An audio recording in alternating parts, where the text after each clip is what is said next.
Right, so here we are at Ashley Dene, Lincoln University Dryland Farm, and we're going to have a look today at Rep 4 of our grazing trial that we call MaxAnnuals.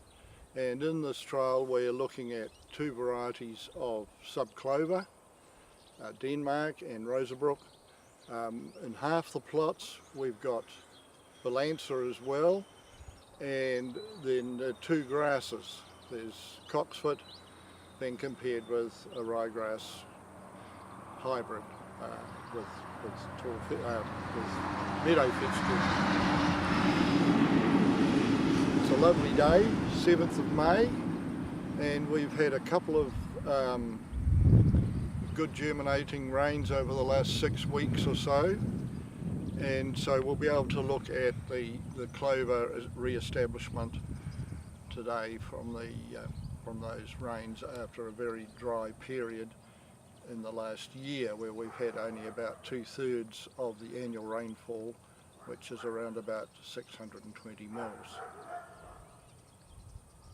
This experiment was sown in March 2013, so it's now about 26 months, 2 years and a bit old, and what we're going to look at today is the second natural re-establishment of the annual clovers, the Balanza and the sub. So in the first year we sowed commercial seed, which would have been well over 90% germination, and it all came up as expected and it all looked good. And in the first spring of 2013, we had a lot of Balanza where we spelled it from mid-October, but the sub-clover, the Rosebrook and the Denmark was about 50-50 in amount of herbage on offer to our ewes and lambs. Then last year, 2014, the spring, we were a bit alarmed to see that Denmark was dominant. The Rosebrook was not at all prominent and probably only had about 10% of the herbage on offer last spring. Now this year the theory would go, with Rosebrook having harder seed, that we would expect it to have softened more and it should be more prominent this year. We'll come back and talk about that shortly.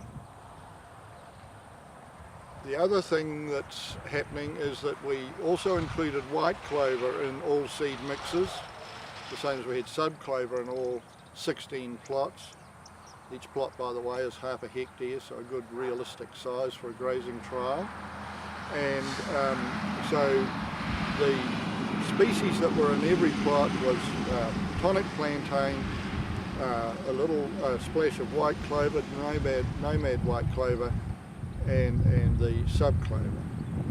And we're getting quite big differences between the two grasses, eight plots of cocksfoot and eight of the ryegrass. And what's starting to happen is that we're seeing the cocksfoot is much more competitive with the clovers than the ryegrass. It's more responsive to summer rain, and it's much more aggressive in grabbing hold of those showers of 2 or 3 mils or up to 10 mils, and it grabs the water much more aggressively during the hot season compared with ryegrass. So inevitably the cocksfoot is going to become more and more dominant as time goes on. And remember, we only sowed 2 kilos of cocksfoot in this trial, and there was 10 kilos of the ryegrass hybrid. And why it's developing is that it looks as though we're going to have a lot higher stocking rate in the cocksfoot than in the ryegrass.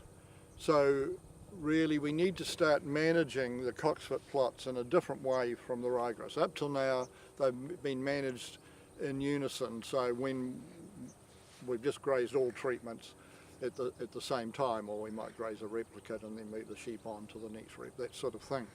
So the only difference between the grazing regime between ryegrass and cocksfoot treatments has been the actual stocking rate, or the grazing days. And in the last year we've probably had twice as many grazing days off the cocksfoot pasture than the ryegrass. But there's a helicopter.